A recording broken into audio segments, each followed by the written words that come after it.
Bismillahirrahmanirrahim. Assalamualaikum warahmatullahi wabarakatuh.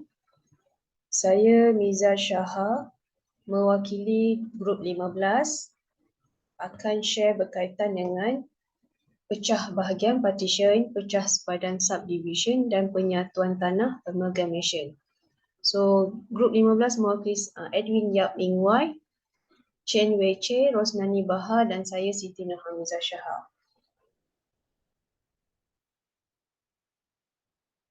Okey, ini topik yang saya akan share iaitu apa itu pecah bahagian partition, cara memohon pecah bahagian, apa itu pecah sepadan, subdivision, cara memohon dia, apa itu penyatuan dan cara memohon penyatuan, amalgamation. Okey, apa itu pecah bahagian? Pecah bahagian ialah tanah yang dipegang di bawah hak milik tetap, sama ada hak milik pejabat pendaftar atau hak milik pejabat tanah, dipegang oleh dua orang atau lebih sebagai pemilik tanah bersama. Dipecah bahagian supaya terletak hak pada tiap-tiap seorang daripada mereka di bawah satu hak milik yang berasingan. Maksudnya, sebagai contoh, dia ada satu tanah lot yang asal. Maksudnya lot 1, 2, 3, 4. Keluasan lot contohnya 1 ekar. Dalam geran tanah tu ada dua nama. Maksudnya si abang sulung setengah bahagian lagi si adik bongsu setengah bahagian. Jadi bila kita buat pecah bahagian daripada lot 1, 2, 3, 4 tu kita akan pecah kepada dua bahagian. Maksudnya si abang akan dapat setengah bahagian dan si adik akan dapat setengah bahagian. Maksudnya keluas untuk si abang akan dapat 0.5 ekar dan si adik 0.5 ekar. Macam seperti gambar rajah dalam ni. So okay, next. Okay, cara nak memohon pecah bahagian partition ni, ini adalah saya tengok kepada pejabat tanah Selangor punya. So, first kena isi borang 9B, kena isi 3 borang salinan borang 9B yang ditandai oleh pemilik tanah, pemegang kuasa wakil atau syarikat. Kedua, kena ada surat kuasa wakil atau surat wakil kuasa didaftarkan di Mahkamah Tinggi dan pejabat tanah sekiranya pemohon dibuat oleh wakil pemilik tanah. Ketiga, kena ada satu salinan memorandum and article of association sekiranya pemohon dibuat oleh syarikat beserta borang 24 dan borang 49 yang disahkan oleh setiausaha syarikat. So ada 12 salinan pelan yang perlu disubmit iaitu pelan kunci, pelan lokasi, pelan tapak ini semua dan ditandai oleh jurukur berlesen. Maksudnya kita kena hire jurukur jugalah. So ketiga adalah seterusnya adalah sijil cari rasmi satu salinan yang asal borang paksi kena ada. Sah laku untuk salinan cari rasmi adalah tempoh 6 bulan. So kemudian kita kena hantar resit bayaran cukai tanah iaitu satu salinan pada tahun semasa punya cukai tanah lah. Okay, hak milik satu salinan hak milik tanah, surat persetujuan bertulis dari pihak yang mempunyai kepentingan mendaftar ke atas tanah tersebut.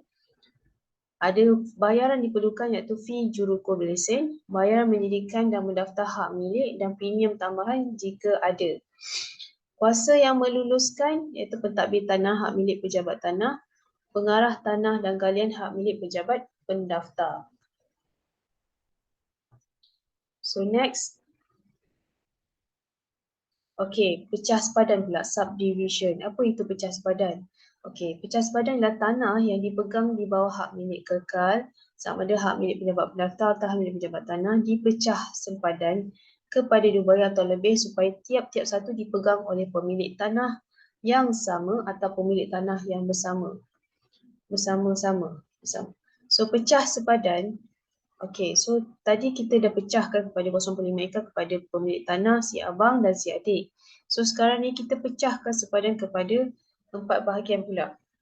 So jadi satunya jadi 0.5 ekar untuk bahagian A, 0.5 ekar bahagian B, 0.5 ekar ke bahagian C dan 0.5 ekar bahagian D. Ini bermaksud tujuan dia adalah untuk memudahkan untuk jual beli tanah-tanah tersebut sebab makin kecil kan. Sama nak jual ataupun kita sewakan tanah tersebut.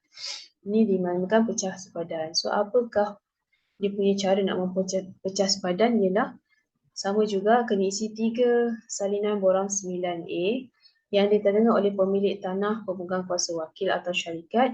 Surat wakil kuasa didaftarkan di Mahkamah Tinggi dan Pejabat Tanah sekiranya pemohon dibuat oleh wakil pemilik tanah.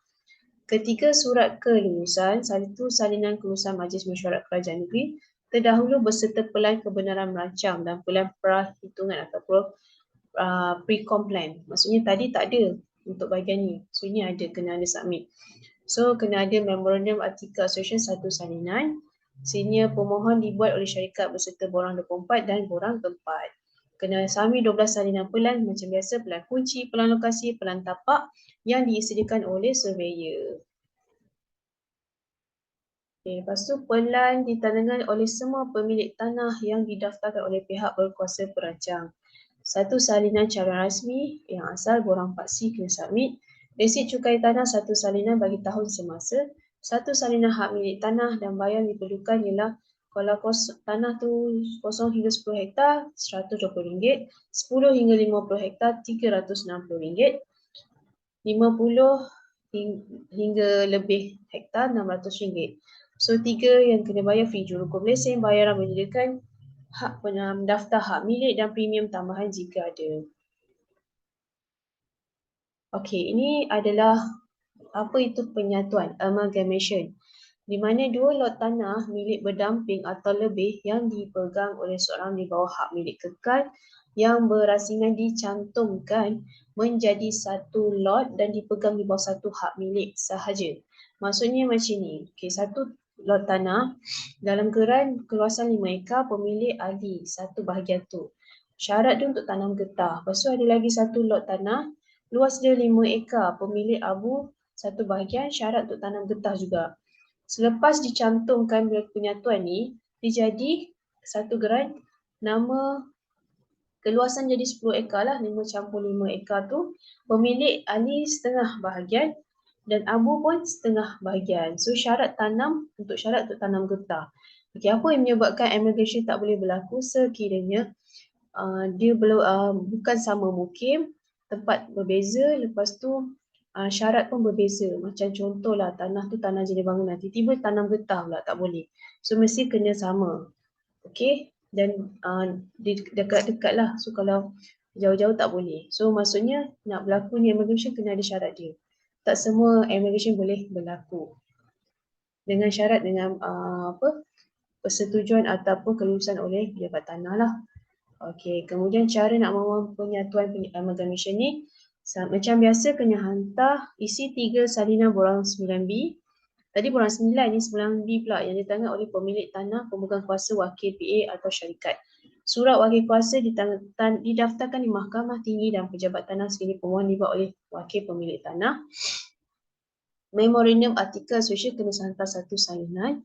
Sekiranya pemohon dibuat oleh syarikat beserta borang 24 dan borang 49 disahkan oleh seterusnya syarikat. Okey, 12 salinan pelan kunci macam biasa kena submit, pelan kunci, pelan lokasi, pelan tapak yang disediakan oleh surveyor. CJ cari rasmi satu salinan yang asal borang 4C dan sah laku untuk borang CJ cari rasmi ni adalah tempoh 6 bulan.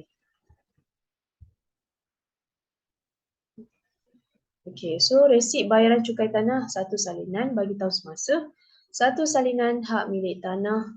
Lepas tu kena ada surat persetujuan dari pihak yang punya kepentingan berdaftar ke atas tanah tersebut. Bayaran diperlukan ialah fee jurukum lesen, kena readykan duit untuk tu. Bayaran menjadikan nama daftar hak milik dan premium tambahan jika ada. Kuasa meluluskan siapa pentadbir tanah hak milik pejabat tanah ataupun pengarah tanah galian hak milik pejabat pendaftar. Maksudnya tengok geran lah kalau pejabat tanah atau pejabat tanah galian. Okey, itu saja perkongsian saya untuk hari ini. Diharap faham dan terima kasih. Assalamualaikum warahmatullahi wabarakatuh.